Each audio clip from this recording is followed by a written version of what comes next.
I'm Ram Ramaswamy, research affiliate in Professor Rangankasur's lab in the Brain and Cognitive Science Department at MIT.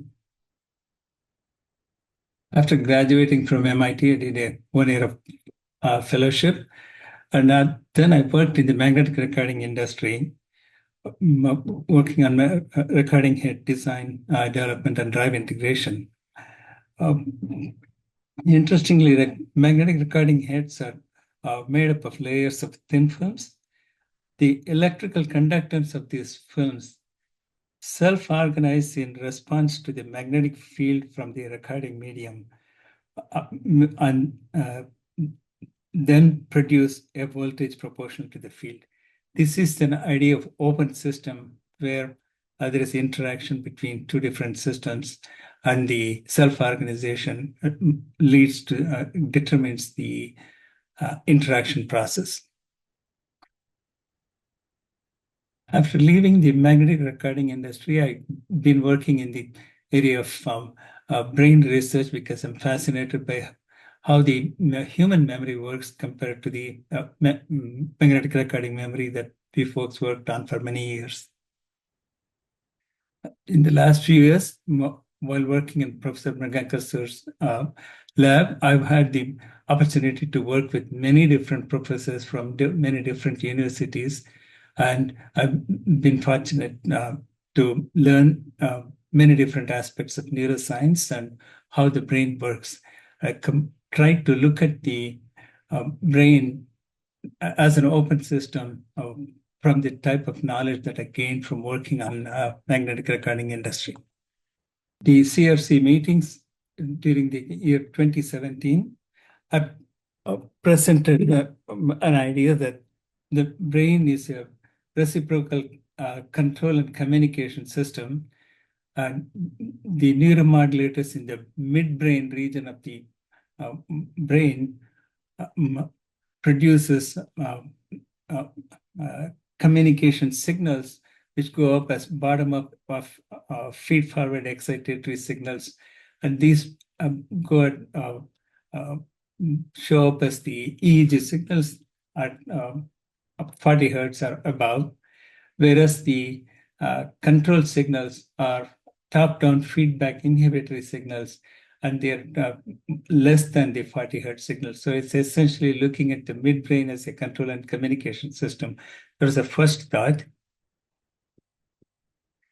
Then in 2018, I presented a model where I looked at the brain as an interface between the complementary parts of myself, which is the body and mind.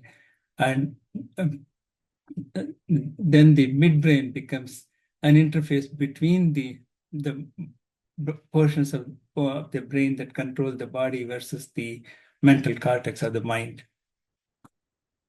Then in 2023, I extended this model to look at the process that underlies the brain architecture, and proposed that the self-organizing reciprocal process of control and communication could be the could define the human consciousness, and this is the reciprocal control communication process. In today's meeting, I would develop all these ideas into a general theory of interactions in open systems, and also formulate a mathematical model to describe this interaction process. A system is a collection of entities, but in the case of open systems, we're going to define it as two complementary entities, like what Igor was talking about. And these are distinct but interdependent. Okay, and they self-organize by interacting through an interface. That's what I want to focus on. And they exchange information, matter, energy with the environment, which in the case of living beings, it enables survival and adaptation. But the key thing is, in such systems, mass and energy are not conserved. There are no boundary or initial conditions. There is no equilibrium. There is only flow, right? Which actually makes it a very difficult system to analyze. And the approach, what I want to discuss is that open systems should be analyzed as a progression of state changes. And within each entity that is interacting, the physical mechanism that is used is not really of importance, but it is the interaction that we will track through state changes. And the process by which they interact, and we define it as the reciprocal control and communication. It's a cybernetic process. And the key thing is the complementary entities interacting, they can be both observer-doer, if you're talking about a behavioral system, or they can be both observer and observed if you're talking about a knowledge system, and they can switch their roles. So this, and because of this type of interaction, there is no centralized control. And the question that you're asking earlier, so the way these open systems evolve is through nested dynamic interactions. That is, the interface itself breaks down into multiple interfaces, and each interface operates at a certain time scale. And over many time scales, they're interacting, and this nested dynamic interaction at various spatiotemporal scales. And then in the case of, I'm going to be talking about brain, the interaction actually happens as synchronized avalanche type emergent behaviors. That is, they're just spikes that are coming out as opposed to any sinusoidal waveforms type of things. So we won't be talking about the concept of frequencies, and it's all discrete digital series. Okay, so the example of an open system is myself. So I am body and mind at this instant in this world. So if we define that, we can see now right away, we have interaction between body and mind and the world, and any pair could interact, all three could interact, and within the body, there are a subsystem, there is a lot of activity going on. And you can see that essentially I'm a mess, okay, right? There's so many things that are happening, so much interaction going on. So how do we model this? This is the brain model that I've been working on. So you basically look at the body and the, maybe it's better place to pause. We have body and the mind as the two complementary entities. And in terms of the interaction, you can see that if the body is, when you're talking about body, a baseball pitcher, let us say, throws a ball at 100 miles per hour, that is like 2 inches per millisecond. That's the speed with which the ball is coming. And the catcher has to close the glove within milliseconds before the ball recoils and falls away. So there are events that are happening at millisecond scale time frame. Or if you're looking at the long range time frames within the mind, and while I'm speaking, the words are coming out at fractions of second, and then the sentences and all the other things, it goes over longer time frame. And if you go even further, when you have a lot of individuals interacting together, you have the society, and the society itself can be thought of as a social brain. And that is doing lifelong learning, generational learning, and the social brain develops norms and values. So we can see that this interaction happens over enormous time scales, enormous amount of space.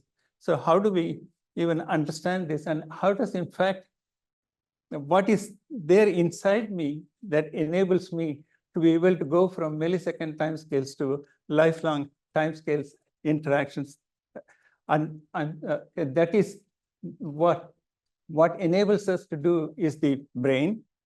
And the brain itself, therefore, must have a part that works with the body and another part that works with mind. You can just define mind as a portion of this brain itself structurally.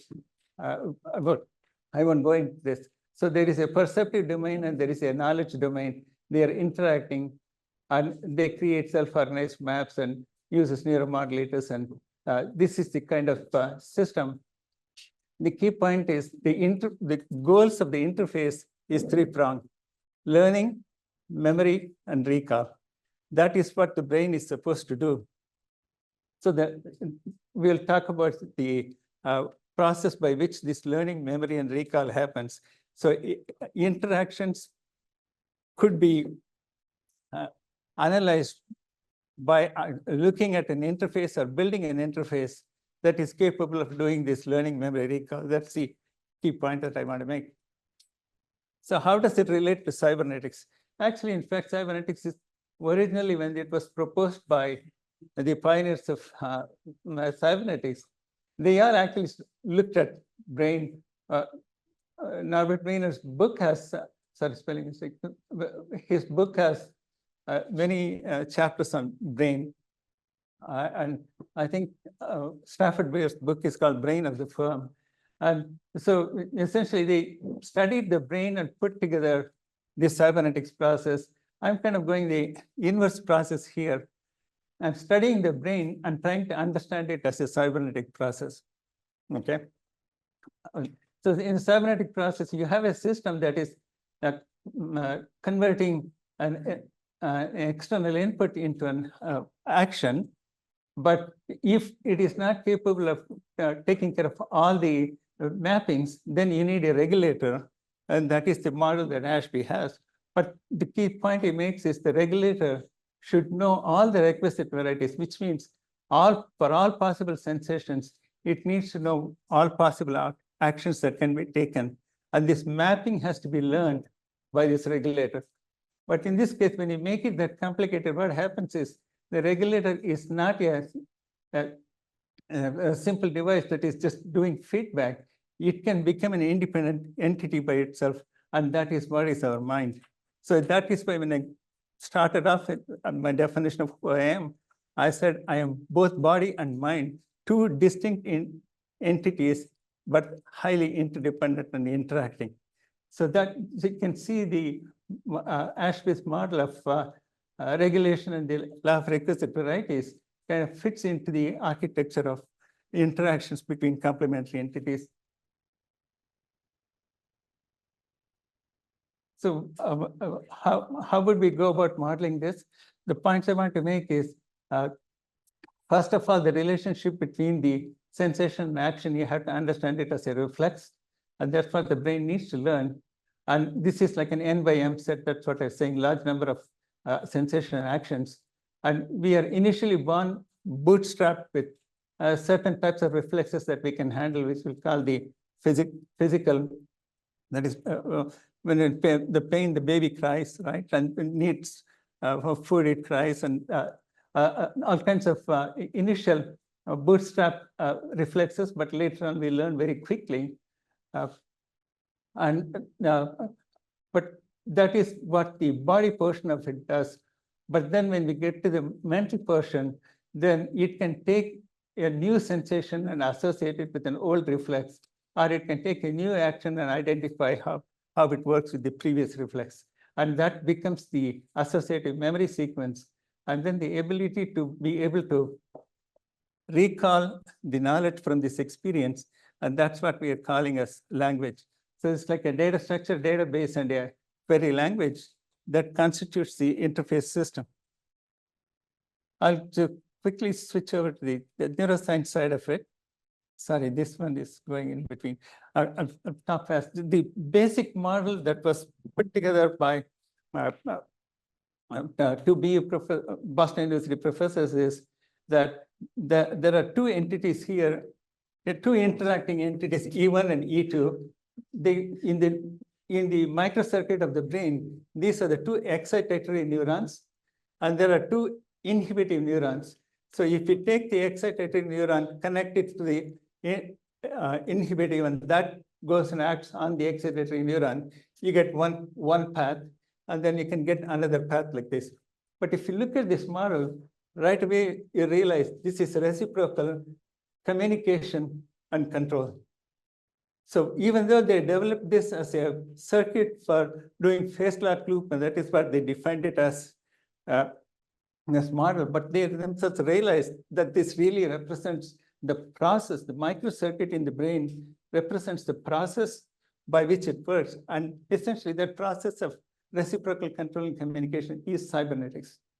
And then in the case, even in E2, neither one, either one of them is capable of acting. That means you can have an external stimulus coming in and you can responding to that sensation as an action, or internally you can take a memory and turn it into a thought and produce an action that will give you feedback, a sensation, and that then drives the next thought process. So this is the reciprocal control and communication with the actors exchanging roles all the time. So this is the fundamental architecture. Now, instead of taking two nodes, if we take one node, a neuron can be thought of like a transistor. It is getting at the collector junction, it is bringing some input. There is a base junction that acts like a gate array, and then there is a output that goes through. And if you take two of those transistors and connect them to two RC circuits, one of it is a low pass, the other one is a high pass, then it does the differentiation integration, which is equivalent to what happens in the brain, the image processing, like a pooling and a convolution. So this very simple cybernetic process is capable of describing the whole brain architecture. And the brain is the open system that we are talking about. And that this is the structural implementation that I'm talking about. In this circuit, and then in this circuit here, something very important. This is like a flip-flop circuit. That is, when this is conducting, this is charging and it is not working. And when this is charged, it shuts this off, and this is conducting. While this is conducting, this recharges. So they go back and forth. But depending on the circuit parameters, you can actually have a different duty cycles for this versus that. So you can have two different time scales you can concatenate, and this one process step has a certain time period. Why am I talking about this? Because this becomes the fundamental periods that you see in the brain. So when you go into the brain and look at different nuclei of the brain and look at the events that are popping, which is the spikes, sequences that are coming out, if you tabulate different regions and plot the time periods, you get things like 25, 40, 65. But if you divide one by the other, what you get is a golden ratio, which is 1.618. Okay, so this is a very interesting observation, and this is what comes out of the experimental measurements. And the justification that they gave in that paper is that they did an analysis of looking at a channel that is passing multiple frequencies. And if you don't want interference between those frequencies, then those frequencies, if you scale them by the golden ratio, they will have the minimum interference. So it is an observation from a natural system, and golden ratio becomes a critical parameter that allows scaling of going from in the nested interfaces that we have between the interacting entities. The nesting should be arranged. And what is interesting is this 1.6 is independent of any physical mechanism that is going on. So what we're learning from here is how does the open system evolve and scale? Okay. Now, is there any way we can produce a mathematical model to explain this? That's what I've been working on. A simple way to explain this is you can think of the interacting systems. This is one part, this is the other part. That is, this is the environment that is giving discrete Poisson input. And this is this system under study. And there is a physical mechanism that is going on inside here. And that could be modeled as a continuous exponential process. So if you're talking about how to analyze the interaction, you can take the interaction as from the world, all kinds of discrete input coming in as a Poisson process that beats against the system that is just continuously evolving like as an exponential process. Mathematically, you can show that when these two interact and when the rate parameters match, then the output of this system is another Poisson input, but it is also a geometric progression. This is the mathematics behind it.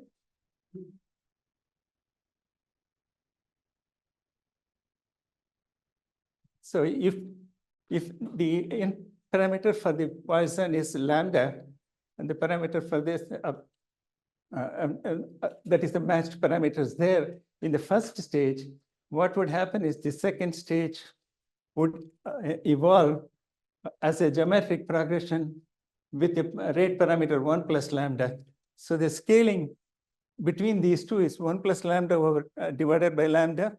And what is interesting about it is if you substitute lambda as the golden ratio of phi, 1 plus phi is phi squared divided by phi is phi. That means the successive stages scaled by golden ratio, and I can keep on duplicating this. And since the statistical process doesn't change of discrete versus continuous interaction, the successive stages are scaling by golden ratio, which is the observation we saw in the brain rhythms. When it's an explanation, a statistical explanation. The last thing, how do we understand the interactions? So in the case of brain, a very beautiful statement was made by Professor Raymond Gallery. What he says is each message, if we call it as an interaction, each interaction must be related to the anticipated action and its sensory consequence. This is the fundamental rule for interaction, how the interface should be designed that is studying the interaction should see this. What does that mean? So every time I have a sensation, I'm going to be doing some action in response to that sensation. So Sn leads to Mn plus 1. Okay, that is called the reflex operation. Then the second part, that is, it's not just the anticipated action, but the anticipation action should lead to a sensory consequence, which means the interaction between the previous motor action with the sensation should give rise to a new sensation. So you get Mn plus 1 and Sn plus 1. These are not really arithmetic operations. These are actually mapping functions. So what these two statements imply is the interaction could be studied by a two-step process, which is reflection and recursion. Okay, that recursion is association of memory. And that in the very first slide, I was saying what the mind does is it takes some primordial reflexes, and for a new sensation, it says, oh, this is the reflex that should happen. Or for an action that it took, it says, oh, this is the reflex that it is going to result. And those sequences, they're called operant conditioning and classical conditioning. And that leads to associative memory. And that associative memory can be sort of mathematically expressed in this form. Now, if you take those two equations, you can represent it like in a matrix form. Don't get hung up on serious mathematics and multiplication here. This is really a mapping, topological mapping operation. So I can take these two equations. Mn plus 1 is 1 times Sn, and Sn plus 1 is Mn plus Sn.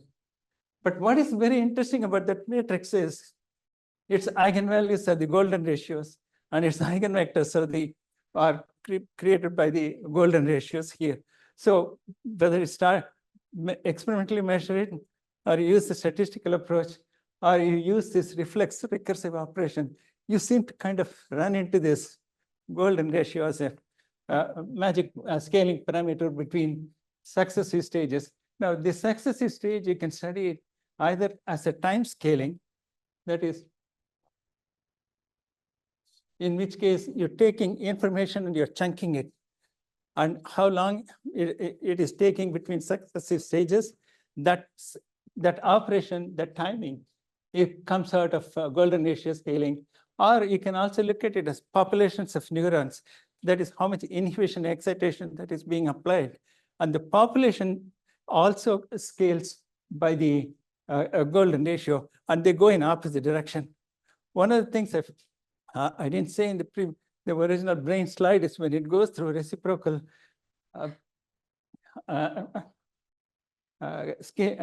communication control. Well, anyway, I don't want to go into details. Sorry. Okay. Okay, last equation here. So if you take this equation, which is the associative memory, what the associative memory says is, okay, the last sensation resulted from the previous action on the previous sensation. But by recursion, this itself is mn minus 1, sn minus 1. And then sn minus 1 is mn minus 2, sn minus 2. Now, if I drive it down all the way to the first sensation, now we can express this as the latest sensation is repeated actions of motor actions acting on the initial sensation. So what this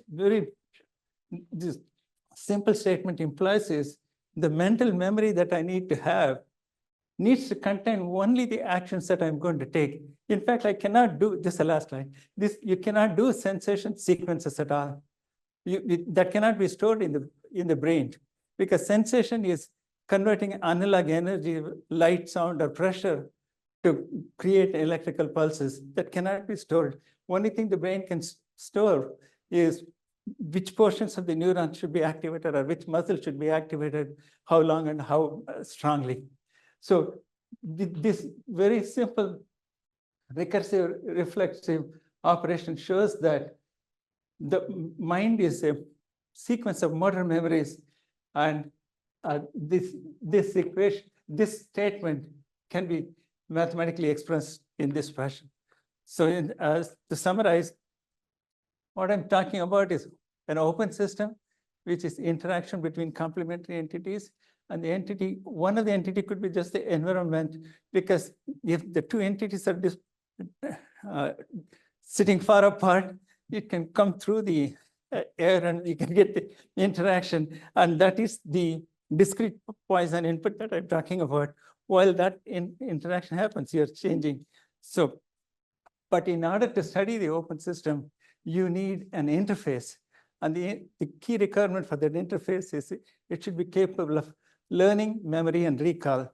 And the recall is the language. In fact, the neuronal language that I talked about, these different time frames, they essentially map into verbal languages.